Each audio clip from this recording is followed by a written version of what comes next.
Greetings ladies and gents, and welcome to the batch video, for there is no epic lucha, only puns, from the website ReUpload. If you are new here, there is a link down below and up in the corner to the playlist which will start at chapter 1. This video contains chapters 112 to 114, and as always, I hope that you enjoy. Chapter 112, Low-Hanging Fruit. Demons, unnatural beings, outsiders. As long as there have been stars, there have been demons. In between the abyss and oblivion, many layers or dimensions existed. Within these layers were nebulous creatures who developed societies, magic art, horrific monstrosities, and door-to-door charity knockers. Their nature was not unlike the creatures that formed on a fallen sibling. They could even reach out to each other through the dreams or acts of power. This happened for so long that doorways and methods were formed to allow passage. It was something that the demons regretted ever since, frequently. The world of the twins was usually harmless to the demons. They could breathe the air, drink the water, and even settle down with the people. But certain things prevented the new world open to them from being totally perfect. Like how acid and fire destroyed humans, a unique metal found in this world, iron, did the same to demons on a worse scale. The rising holy energies of the increasing gods and goddesses began to make city life a pain. Demons and celestials were universally reactive in terms of layers. There was no real hatred or dislike. They were just highly allergic to each other, which made friendship between them harder than most. What really was the final straw for the demons? Well, besides the sheer amount of musicals the humans tried to shove down their throats, was the fact that humans tried to sell their souls for every little thing. Something in their beings was malleable for power. Most demon scholars believe it to be a remnant of the primordial being of some kind. It was a very powerful resource for a demon to increase their power. At first. Soon it became quite clear that demons had been cheated when they had traded secrets to summon them in return for the soul fragments. 99.9999999% of the bloody time. The fragment was below average worth, but the remaining summoning contract basically meant that they had to accept the job if it was within their power. The demons spent most of their power on this plane trying to go into witness protection by having the rituals destroyed or annulled. However, if the soul being offered was beyond worth, the demon would have been insane for not turning that down. Runelak, the blacksmith, assumed that he was smarter than most demon folk, so when he had his ritual of being called, he had the moment of tasting the offering before deciding whether to accept the summoning or resist and lose a day's wages. He was highly paid, so he could afford to skip a few summonings. Not that his ritual was a common or cheap. He had pride after all. But the souls beings offered ranged from common to seldom seen rare quality. He was promised their souls once their lives were vanquished. Runelek sensed something fishy, but went for it. Humans were short-lived, and their souls were firmly of the human type. No sneaky immortal elf bullcrap happening. The group had paid the initial cost and had gotten to work. He had built them a temple worthy of whatever fallen god they worshipped. It could have been a demon, but Runelek didn't ask questions. He could have, he just didn't care about them. That had been a mistake. The crafty men did not die, nor did they keel over when he poisoned their meals or caused a few tunnels to collapse. The facade lasted for a few years until Runelek saw that his promised souls were not coming. Something else had claimed them. Far stronger than his. Their leader finally appeared, and like a child being locked in his room, he had been forced into this, prison of iron and darkness. And that was where he had tinkered and smashed the days away, trying to escape and wait for his contract to end. Then you appeared, the demon blacksmith grumbled. The kobold was a weirdo. He sipped at the cup that Robin, his aide, poured for him, but the things was cracked and only dust fell from the teapot. Neither Robin nor Jack the kobold seemed to mind. You looked pretty close to escaping. You got out, right? Jack asked, his scaly snout twitching as he examined the makeshift forge room. Runelek frowned at the pile of empty wine bottles. As a resident of this plane, he didn't need to eat every day. He got enough energy from his contractor. but the point stands that he was little insane from the lack of change of his environment. I did, and I got speared for my trouble. That damnable knight captain in this hole toyed with me until I was weak enough to the grunts could carry me back over the burning iron and back here. He rubbed his deep red skin, and then he couldn't help but quirk a deep smile. I heard his screams. I came out and saw the Princess of Calamity. I honestly thought that my king had come to free me, but it seems more like his daughter just stumbled upon me. All the same, I was glad to arm the royal family with their time of need and cut the heads off this damnable vile wretches that not even the disgusting cousins of the succubus, the crypt mistress, would touch with a 10-foot barbed pole. He roared and slammed his hand down, smashing the table that was barely holding together with a rope and hope. Jack nodded slowly as Robin eyed the mess before bending down and then freezing on 4 limbs.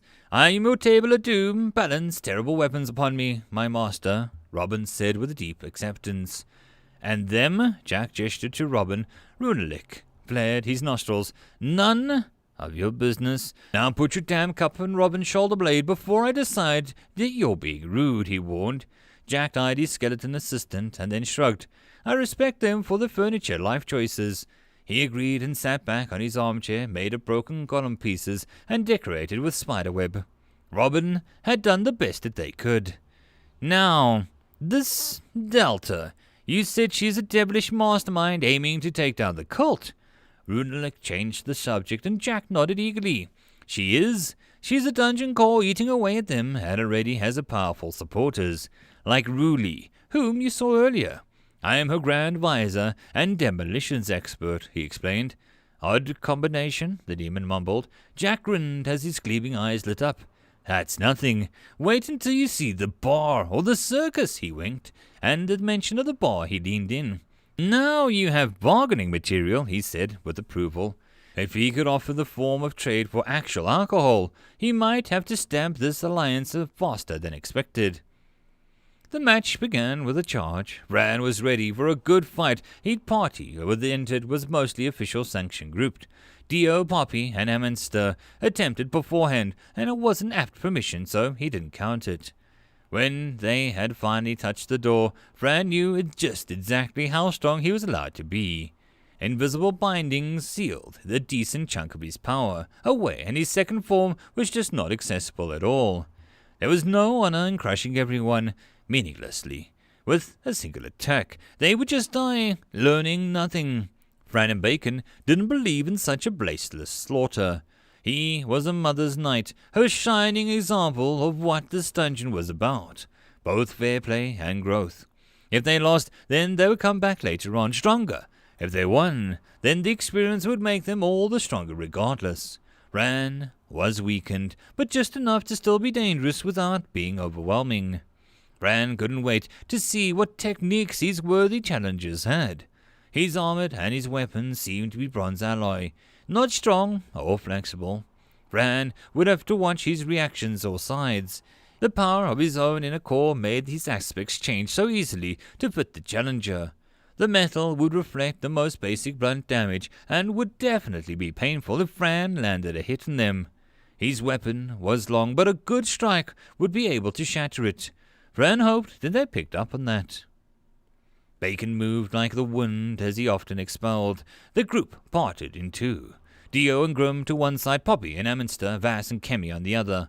He swung his lance in an overhead spin, telegraphing his intent a little. He went after the caster side to remind them that throwing themselves about wildly would give Fran more room to pick his targets. "He's coming this way!" Ammonster yelled as he spread out his hands, a white powder flung from a pouch.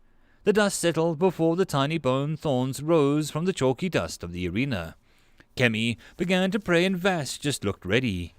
Poppy waited to see how Ammonster's spell went.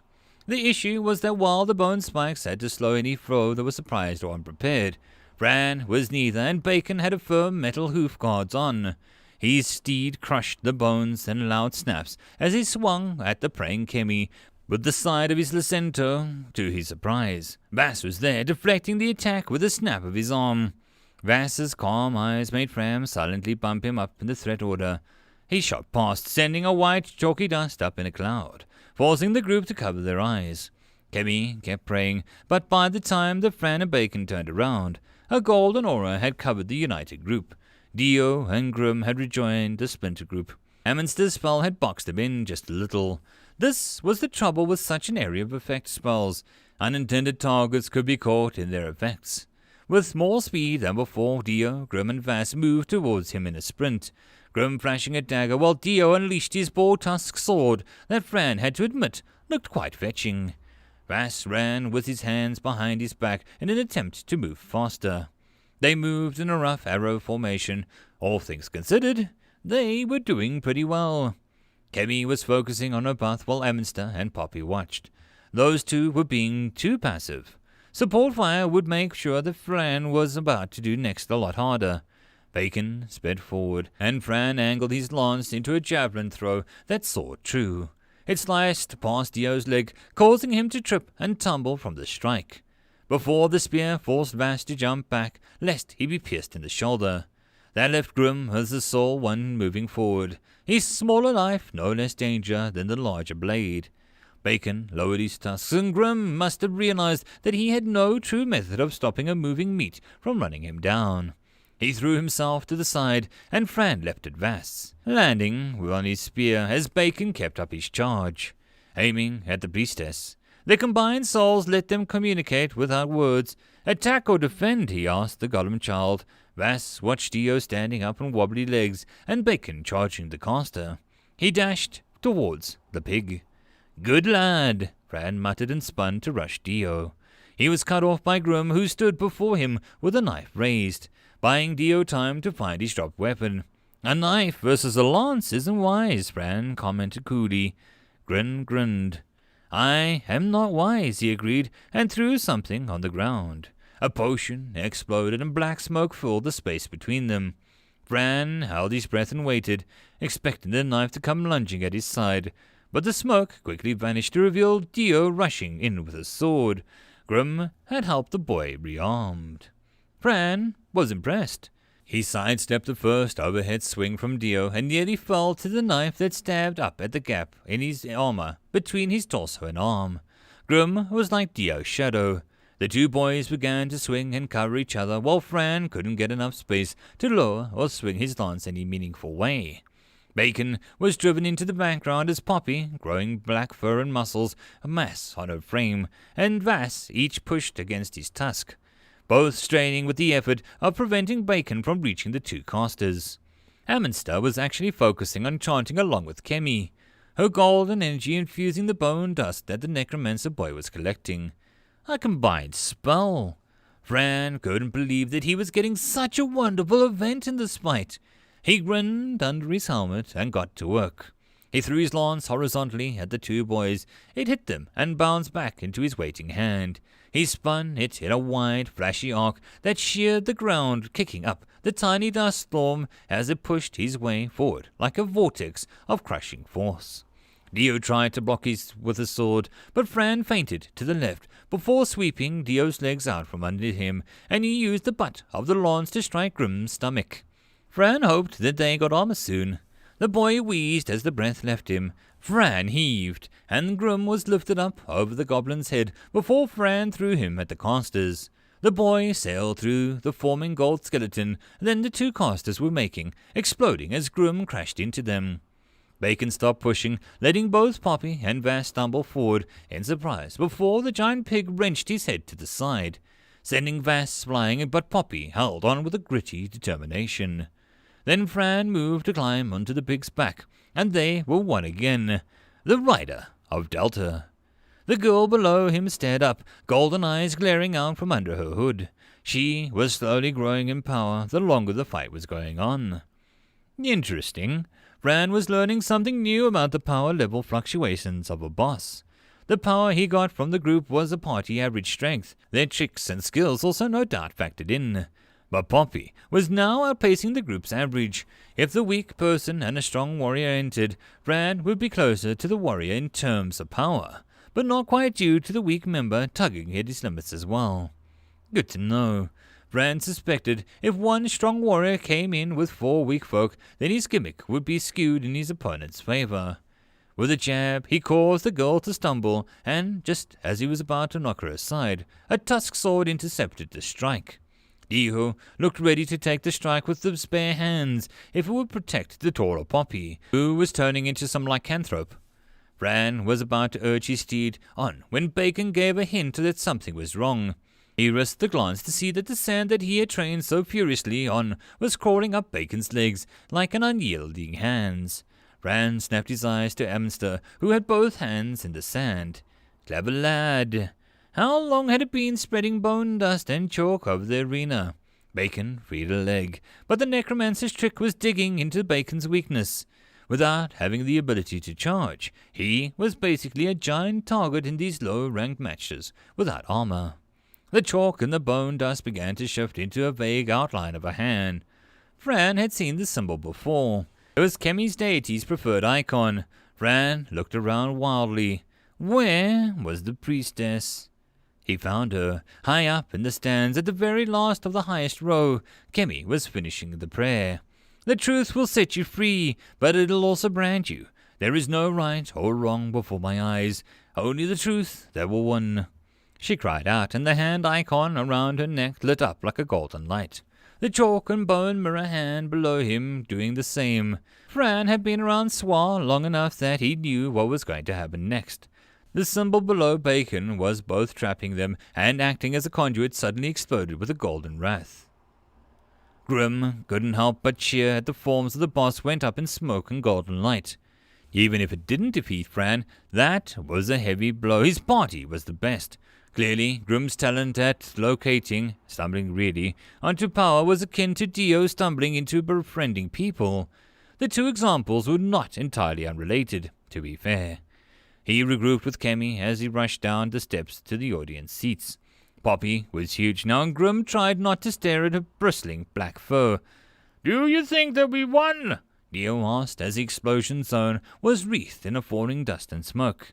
"Not now, since you just said that," Grim muttered and readied his weapon. They watched for a long moment as the cloud settled, the feeling almost absurdly dramatic. A black form slowly began to become visible in the fallout of the holy blast. Everyone got ready for the last stage of the fight. When the sight of a giant pig laying down with no rider, the sight became clear.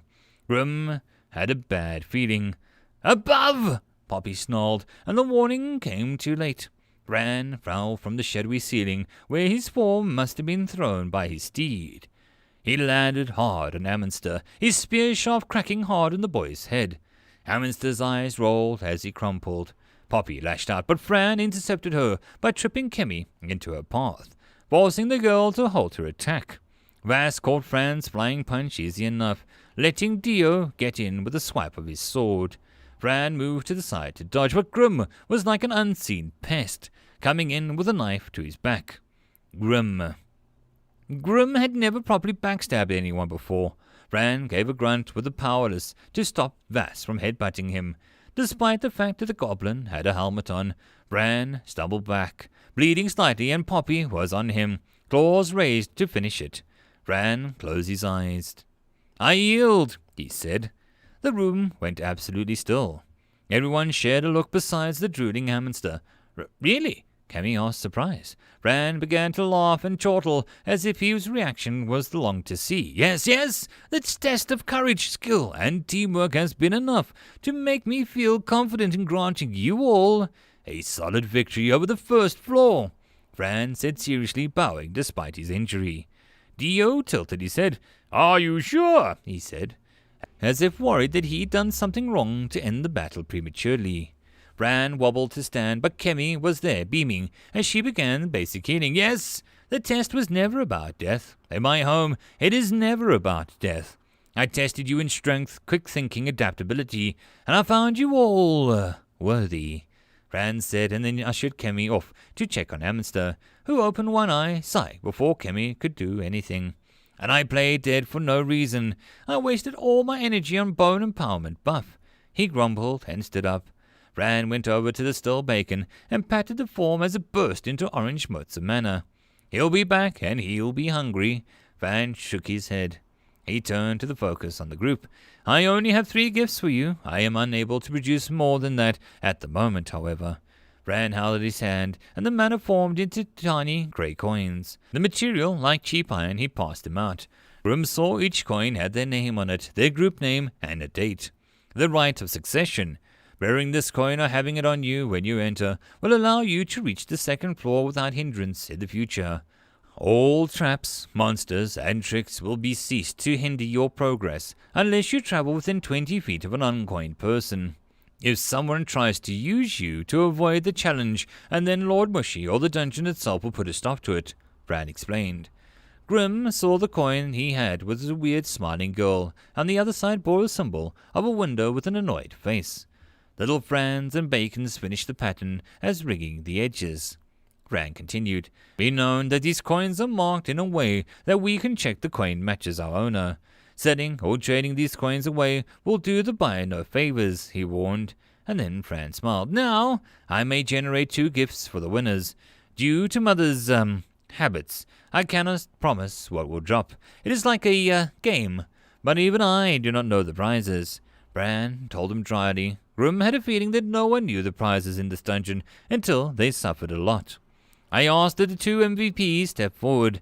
The goblin asked. Grim stared at him, sharing a confused looks with the others. Bran's green skin went slightly blue. Forgive me, slip of Mother's tongue, he said, and quickly went quiet. A screen appeared before them showing their faces and the contribution bar. This had been happening before the spider room. Vass seemed to be the lowest again, the golem having no issue with that. Grim and Dio were close, but Grim's surprise, he was higher. Dio clapped his shoulder, beaming at him with pride. Next up was Ammonster, then Kemi, and finally Poppy. Kemi and Poppy were so close in the rankings that the screen had to zoom in to show the difference. Kemi, the priestess able to buff and keep the party strong before wielding her power against me. Poppy, the girl able to slow me down and draw my attention away from the ploy, while able to stand her ground. Step forward, Fran said formally. The girls did so, Poppy shrinking as she got her emotions back under control. Kemi looked pink with delight. Fran smiled at them before mana gathered in his hands. Reach out and claim your prizes, he said, and he offered the glowing orbs of mana to them, to reach into it and, find something. The mana tasted of a midlife crisis and mushrooms with a hint of spice. Grim guessed it suited the joint rather well. The 2 girls reached in the mana and began to take shape. After a moment, I apologize, I can try and refund it, Fran offered the stunned priestess. Kemi shook her head. It's a very powerful focus. My last staff was a bit generic, she said brightly. The long staff, a red cherry mushroom head, vines that caressed down the shaft, almost tightly. The staff seemed to be almost too thick for her dainty hands, but Kemi gripped it with determination to show that she was able to handle the girth. Poppy eyed her own prize. It was a long piece of paper with pliable stickers. Some showed the various goblins or pigs, some showed Muffet, the spider, others showed Fran with long flowing locks of hair. They're made with potent healing mushrooms and potion extract. Stick them on a friend and watch them perk up, Fran said brightly. Poppy peeled off one and stuck it on Tom the Tomb, who she pulled out of a bag. What? The battle over? Defaced! I've been defaced! The book screeched as Poppy put Bacon's sticker on him. Grim wasn't sure if it won to either prizes, to be honest. That staff is so cool. My mum always has a mushroom thing she got from the dungeon. She keeps it in her room and uses it to make my dad happy, Dio explained. Kemi was looking like she had been sinned upon. Hamster was hiding his face, and Poppy looked like Kemi with staff uncertainty. Let us just peg this discussion and go back to the bar for food, Fran said, looking like he was in extreme pain but refreshing to make a sound. When Farah saw the staff, she gave Kemi a wicked smile and said something about always the quiet ones before cooking. Grim wondered if it was too late to erase any trace that he had ever been in the dungeon. No, it was too late for that now. He heard Hamster whispering to Poppy. I wonder if she'll get round charms to add to her staff later, he asked before both of them giggled like children. Grim wished that he could legally drink. End of chapter. Chapter 113. Miserable Pile of Mushrooms. Delta tried not to groan as Jack reported back with the hulking demon backing him up. It wasn't like Jack had exactly done something wrong, but Dalta would have liked to have been included in the negotiations before the demon, Runelak, had agreed to be a less murdery neighbor. The demon was quite clear that he had no intentions of being either a contract or an enemy. The skeleton in the maid costume was just a strange cherry on top with a weird dessert. Dalta was now absolutely sure that she had never had a pure-blooded demon in a dungeon for one reason. Runelak was like a void. Ruli had the vibe of being less of a dungeon senses, but louder to her human side. Runelak just acted like a dark space where her mana flowed, hitting the space and being forced to part around him. It was unnerving to agree Dalta hadn't felt before. It made Runelak utterly alien to her instincts, and he freely and unashamedly admitted that he was not native to this world. I am bound by some twits deeper in the fortress. I can't act against them physically, so the best me and Robin here can do is forge and stay out of your way, Runelak explained gruffly as the gargoyles all seemed to be trying to square up and show a display of strength against the stranger. Vanguard had been the worst, scowling as the muscled demon as if he were to sweep Dalta off the pits of hell itself. It was a sweet, but if not a bit funny. What about knowledge? What can you tell me about the Silence Cult people group things? Dalta asked when Jack translated for her. Runelak could hear her, but he hadn't had time to adapt to her power and said she sounded as far away for a moment. I guess they're human? Wielded some magic, had some weapons, they all worshipped the same lost god, Runelak said easily. Dalta had to admit it wasn't untrue from what she had seen. Anything else? She tried. Robin, the skeleton, had been quiet up until now and spoke up. Master has given away knowledge freely. He deserves your mighty gifts and power freely given, for even the tidbit of free trade. Robin said haughtily. Jack winced and Dalta blinked at the moment. Before she could answer, Doctor strode forward. His plague Dr. mask looked more pointy than normal. Ah, I see this is a two-business transaction. Very well, we have nothing to offer and desire nothing of yours. Please return to the dead-end hole you reside in, and we shall brick up you once more. Our apologies for disturbing you, the gargoyle said with such a succinct tone that Dalta had to admit that he could make anything sound charming yet rude. The skeleton's blazing eyes met Doctor's for a long moment. Robin, knock it off, Runelak grumbled. The skeleton instantly backed off, bowing its head. Of course, my master. I shall flay the skin off my back as punishment for speaking out. It said gravely. Dalta stared, mouthing the words over as she trying to understand them. Forgive, Robin. I made them with care and might have been too gentle in places. The demon said as he exhaled. May I have a drink before we talk? He asked Dalta and nodded, her faint form just visible to him. Of course. You're a guest, so no payment needed, and since you've been trapped, you can even have food if you like. Dalta beamed. Runelak's lips twitched. I hope you have a maiden running the bar. Being served by innocence is an added taste, he said with a glint in his eyes. Dalta froze. She thought of Farah. Maiden. Farah. Innocent. My bartender has never been with someone, killed someone, or even ripped someone off. Her virtue is unmatched, Dalta promised. Runelak perked up. Jack was grinning wildly at her. I need to see this, he told her quietly. Dalta covered her eyes. The bar surface creaked, blood vessels popped, and bone threatened to give. The challengers of the children and Kemi all stared in horror at the scene. Farah was sweating and her eyes looked smoky as her body heat rose in the stress. The giant muscle-bound form of Runelak was also looking feral and intent on pushing his power deeper and harder, forcing the goblin to bend.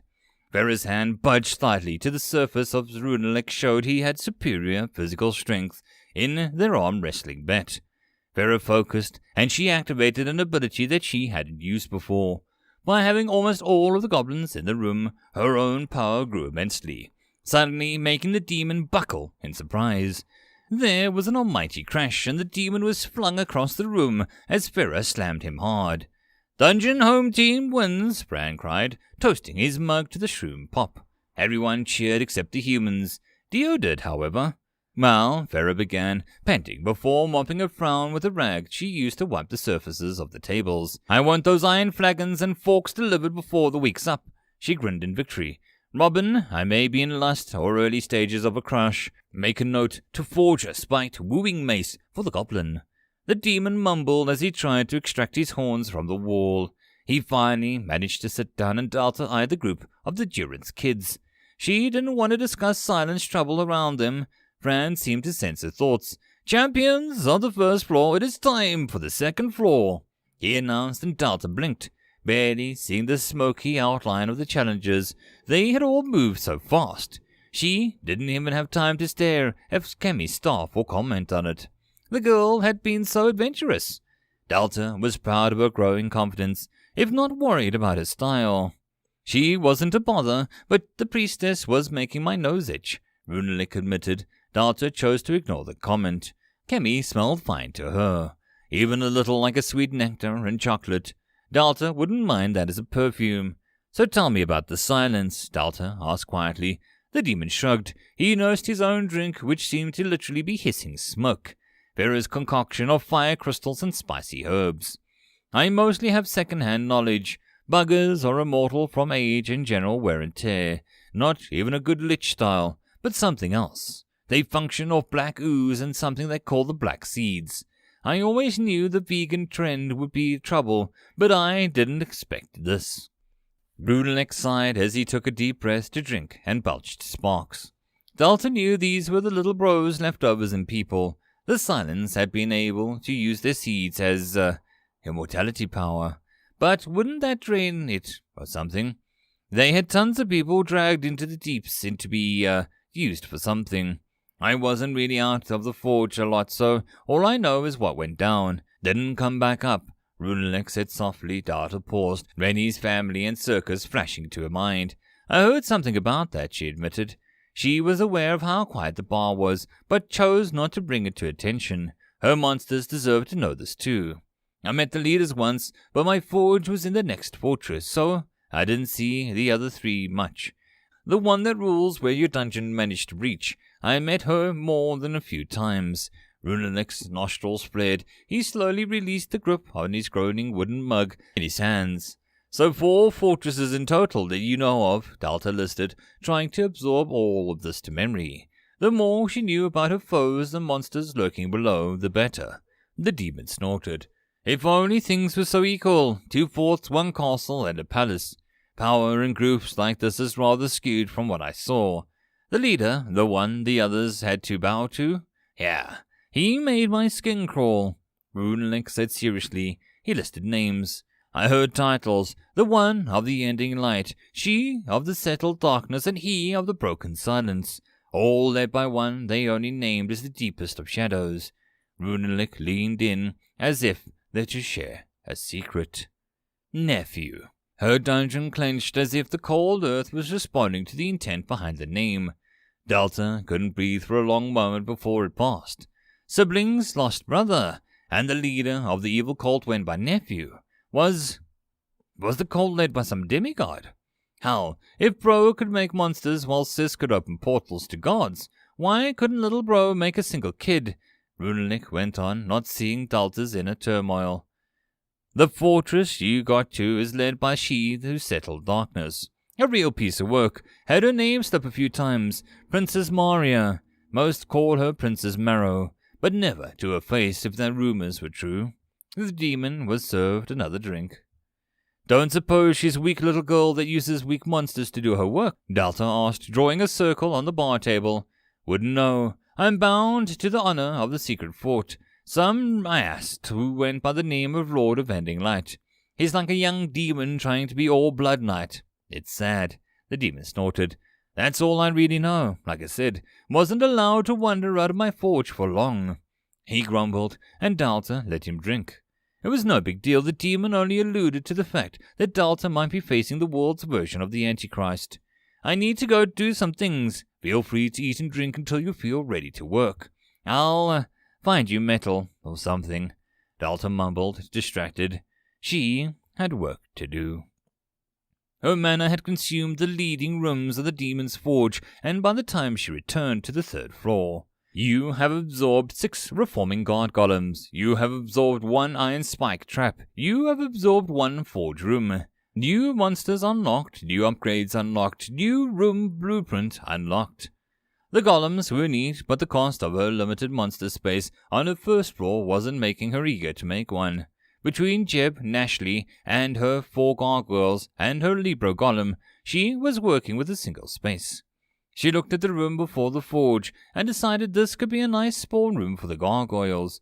They had been without one for far too long, and they could help ruin a lick in the case of Silence forces attacked for any future adventuring groups. In a way, it was 2 birds with 1 stone. Delta was going to hammer out an arrangement between her monsters and the blacksmith. She snorted at herself. New nearby grumbled at her, but he seemed to be absorbing the news of the potential nephew. She focused, making large stone pillars rise with places to perch on top of. Her mana and DP were coming along nicely, her mana being full and absorbing the forge room, making her DP increase. With some effort, the pillars of the stone grew and connected into winding paths. In her mind, gargoyles lingered in the gothic high places. She made the stone dark, and the ambient light in the room became dull with some effort. She hummed as she worked, the dungeon process always relaxing to her.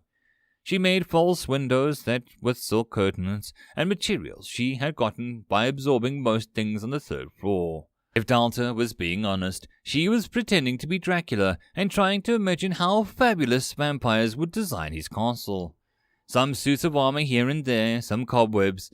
Delta wondered about the feng shui of floating Medusa heads, but considered it going overboard. She opened her menu and grinned at the newly listed option. Foreboding Gargoyle Spawn Room, 60 DP. She purchased it and began to shift around her gothic groan, the colors fading to red and black. The sound of fake rain dripping out the fake windows loudly. The smell of the old European countries filled the air, and Delta looked around. Was that faint pipe organ music? She spun around wildly as a bat flew past. The gritter made free from the purchase, screeching dramatically.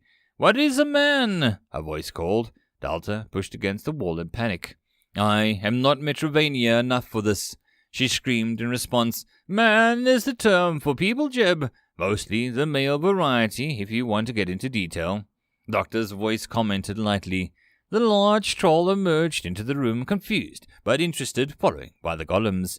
They both met Delta's wide eyes. "You heard nothing," she warned. Both monsters just nodded. End of chapter. Chapter 114. Suitable upgrades. Once Delta got all the gargoyles registered into the new spawn point, a weight that she hadn't even noticed on her shoulders lifted. The haunting organ music had happily supplied by Maestro, the musically inclined fungi, seemed to have Delta's entire musical knowledge under his cap now, and was ready to abuse it.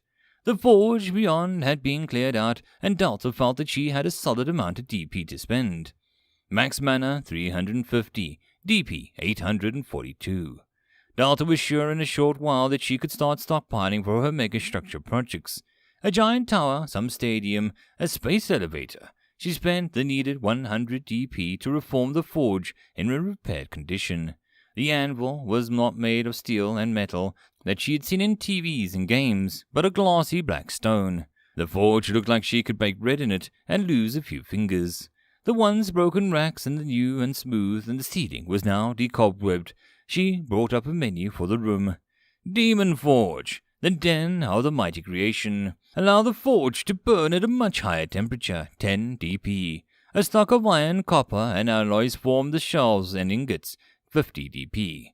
Allows materials from the dungeon to form on the shelves for Runelic to experiment with, 20 DP. Creates a wave of soot sprites to aid the blacksmith in tasks, 30 DP. Click to expand. Do soot sprites have big googly eyes? Delta whispered in the screen in awe. The menu flicked as it edited itself. Creates a wave of adorable googly-eyed sprites to aid the blacksmith in tasks, 30 DP. All items created in the forge will have a mote of Delta in it. Effects unknown, 100 DP. That sounded like a gamble. That wasn't good. Delta had to think about her hard Beth. Her finger purchased the last upgrade without her consent. I need child locks on the menu, Delta mumbled. the symbol that Delta blazed on top of the forge, but not much else happened. Delta shrugged and purchased everything. She needed epic loot to fight evil cold people. It was just a fact. Metal ingots swarmed on the shelves along with boar tusks, various flowers, blood of a frog, bark of a vine tree, arrow brews, bob pincers, ghoul teeth, and dark drake feathers. And of course, plump gut rot mushrooms. Delta glared at him with an evil eye. However, she was soon distracted by the wall leaking pure darkness. "I don't think that's normal," she said slowly. "Did she have to call the pest control guy? If it was dark, would an electrician for light be better?" Soon a dozen wide eyes looked up at Delta. One of the two who had been adorable, an undulating mass below her, however, had hundreds of eyes that looked more like a single creature. Delta silently left the room. "What is wrong? You look like you've had seen a ghost." His box appeared as Delta swallowed. "Trypophobia. Too many eyes in dark holes, moving holes," she gasped. She looked back, and few soot sprites left the room curiously, their little hairy bodies and curious noodle arms wriggling. Her heart melted. The flood of them with their bulging eyes and masks followed quickly, swallowing the few isolated sprites like a creature whose function in parts, and Delta's heart screamed. A tremble went through the stairs, and Grim frowned. His tongue felt tingly. "Anyone else feel that?" he asked, as his noise sounded like a wail of terror. Everyone shared a look before Grim sighed. "Must be nerves," he mumbled, as they reached the bottom of the stairs. The thick layer of roots and leaves combined with the forked sunlight dancing through the canopy above made for a breathtaking sight to welcome them to the second floor. The scent of the clean air and the peaceful tranquility overtook them. Grim remembered the giant worm, frogs, the mime, and such, and couldn't relax like the others did. "All this moisture is going to ruin my pages," Tom the Tomb told Poppy sternly. Kemi gestured to a few stumps of the fallen logs and vaguely looked like perfect camping site. "Why don't we sit down and Grim can tell us what he remembers from his first trip here before we move on?" she offered. While full of food and rested, it was a good idea. The dungeon wasn't going anywhere. Grim reported on the female frog, the giant worm thing, the bees, and the mime. The others digested this for a long moment. "And that is old news. Delta should have made tons of changes by now," Grim said bluntly. "This is perhaps the oddest dungeon I've heard of," Tom admitted. Everyone turned to the powerful-looking book with a happy mushroom stickler plastered on its front. No one really dared to comment on it, since Tom had a habit of going off into angry tangents about defacing books and impressing novels with no hands. "What do you know of dungeons?" Poppy asked calmly. Tom floated up and stared at her. No! I know plenty. Ask away. Do you wish to know about the great swamp dungeon that produced toxic slime for miles? Do you wish to know about the great automaton dungeon who made nothing but puppets and things that pretended to not be puppets? I tell you, nothing quite makes the tale like getting up from what you thought was a kind bathroom break and finding you missing a buttocks from the toilet mimic. Tom harumphed. "What about that silver one you went on about before?" Poppy asked, bored. Tom sighed. "I could, but it's a depressing tale, much like the capital dungeon and the queen or the twin cores and their duality. Dungeons rarely give rise to uplifting tales," he said, and then thought about it. "The silver dungeon was a very old dungeon," he began. Grim wasn't sure where the story time came from, but he wasn't going to ignore free knowledge, even if he had a weird craving to eat Tom to see what would happen. The dungeon gained its name from the theme of its avatar. The gleaming silver halls, the silver knights, the steeds, and the avatar of Silver Saint. Tom explained, voice gone from the whiny to a soft and enjoyable. The dungeon was said to have 50 floors on record. Each construct the dungeon crafted was solid silver, and usually warriors, knights, or majestic beasts. The silver dungeon was very pleasing to the eye, even as it tried to kill you. Tom chuckled.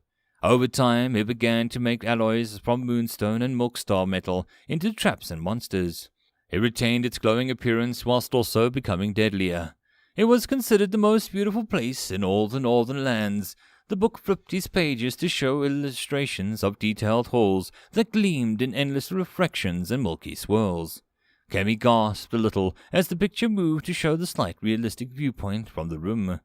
But one day the unspeakable happened to the dungeon, Tom said slowly. The sudden tone shift shook Grim as his enraptured attention. Did it get corrupted? Minster frowned. He had been mouthing Tom's words to Dio so that the boy could follow along. Smashed, Kemi asked quietly. Worse, Tom said gravely. The book leaned forward as if to deep grumble and spoke. It fell in love, he whispered. The silence was suddenly pressing through the group. With who? How did that do anything? Grim asked, and Tom flipped the pages until the visage of a young woman with a warm smile, calloused hands, and a worker's tan appeared. It all began with this woman, Tia Marie, he said, getting into the story. Ah, love is a terrible affliction, said a sage voice from the shadows. Everyone spun to see a large frog covered in feathers and dangling beads, whilst holding a gnarled staff with rocks and pulsing orbs dangling off the tops via strings and cords. On his shoulder was an orange bird perched. Did you have to hop onto our story time? Grim asked, annoyed. He was the sort of into the tale now. He then thought of how he was just said. The bird fluffed up and sensing the foe encroaching on its nest. Watch your tongue, the bird tweeted. Grim covered his mouth to hide the orange tongue, and he narrowed his eyes. Stick a feather in your cap and flock off. Grim said back. The bird expanded as if trying to appear intimidating. The frog looked pained. Children, she said with force. Grim and the bird glared at each other. I am Davina, your guide on this floor. I shall be following behind, escorting the injured, and making sure all goes well on your adventure. She bowed, and everyone nodded back. Davina looked like she had seen some things from the way that she went on to talk about the second floor. Unlike the first floor, with its straightforward passageways and single rooms, rewarded with warm food and comfort when you reach the end, the second floor is more open. If the first floor rewarded your courage to move forward, the second floor will reward you for how you move on out from here. There is no correct path, only one destination. Davina smiled, and she saw that had their attention. The entrance to the boss room is barred by 3 doors. In the method of kindness, our mother has decided it kind to tell you of the keys before you reach that door and be forced to backtrack. I will not tell you where the keys are, but they are not buried randomly or in any tree. They will be in key points of the area, she said smoothly, and the orange bird cracked up its tweaking laughter.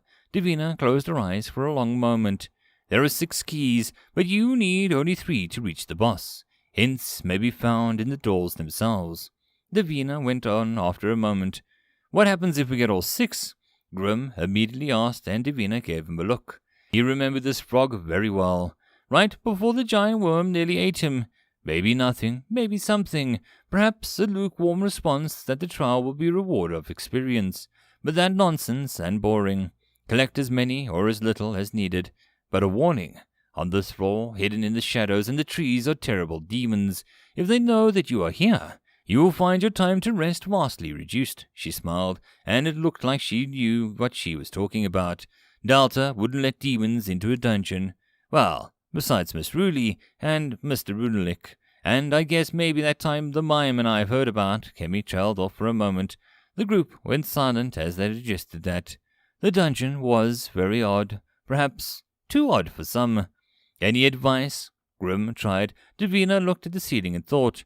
Try the popcorn, she finally said, and walked off. End of chapter. And that, my friends, concludes this batch video. If you wish to support the author or this channel, the links are down below. And, as always, I'll see you in the next chapter. Have a good one. Cheers.